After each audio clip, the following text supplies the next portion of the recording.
Zana nenyasi.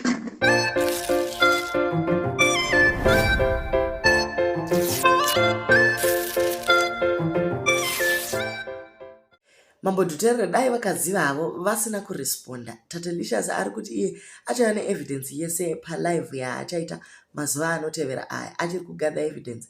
Hamawo dzamai Dutere dzabva dzamanya kutumira maaudio nezvimwe zvakadaro vakacontacta Tatalicious kuti ava expose Mambo. Ivo Mambo vakakanganisa pakuti vakabva varesponda vakati zvoni noise ingaitika pakawa sei poshaikwa chero mumwe one anotora hake video. Ivo Mambo vogorova mudzimai vachirovera girlfriend here guys. Hazvimeke sense. Pakashaikwawo chero evidence here. Vanhu musatsvakane necontent muchishandisa mamerits evamwe. Muchakanganisa chero ugaro unoita vana ivava kudzimba dzavo nevabereki vavo vanoti chiinazvo. Saka Tatalicious abva aiwa Mambo ndiri kuuyako gadzirirai.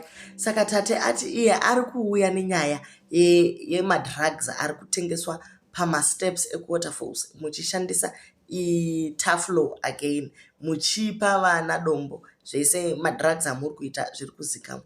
Tatalicious ane evidence iri solid. Mav11 munomuziva kamusikana kana akuuya pamalive anouya akagadzirira akasenga briefcase nespeaker pamwe chete rinenge rine nyaya dzacho dzese. Ari kuti handiiti zvemahanzi, ndinokupai phone call conversation ndokupai mazita evanhu vari kutaura neni mumafoni, vagari vemuWaterfalls. Dutere dai uri umwe watobuda muZimbabwe zvako nekuti nyaya yacho live ichange iri lit. Handiti kuri kutagwa nyaya yaMercy Matepuka uyo anga asina kupuwa senemu pekutanga.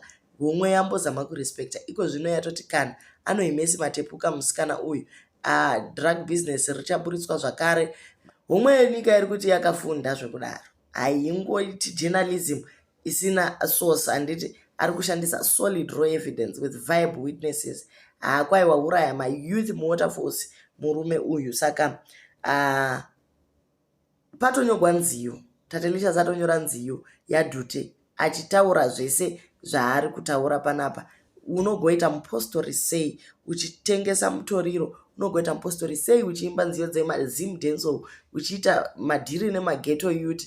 Zviri nani zveuchingobvisa magevenzi acho uende ikoko nekuti chipostori wachishoresa. Ndo mashoko aTatalicious aya achiti Dute you are actually disappointment, washoresa mageto youth, washoresa zvakare chipostori. Pachiusport apo Fantan abuda achitaura pamwe chete naCrystal vakasembula kanziyo kacho kavakaimbira Duterere vachiti pane musikana akaisa pikicha paFacebook Dute achibva afarira pikicha riya akati mimai muri gifted makaumbika zvakanaka. So nziyo iyi yakaitwa kare isinei nezviri kuitika, but vakomana mumaline umu vanga vachitoziva nyaya yacho vachibva vanyora song. Saka vari kubvunza kuti song iyi toiririsa here kana kuti tombomira zvishoma kuti kumboita calm kunze uko nekuti tikaiburitsa nziyo iyi zvinobva zvaita kunge tainyora izvezvi. So guys, mumastreets muri kubvira umu Duterere dena asiyana nazvo zvekutsamwisana navanhu nekuti chero madzibaba akalitose vari kutiwo mukomana wati disappointa zvikuru. I'm going to attach voice ravo apo muvanzwe vachizvitaurira vega kuti aiwa Duteka watirwadzisa zvachose. Mambo Dutere makaravira iyo nini dzevana vadiki mawidwa ngebenzi unofanira kutomboimba wakatasa mabvazo wa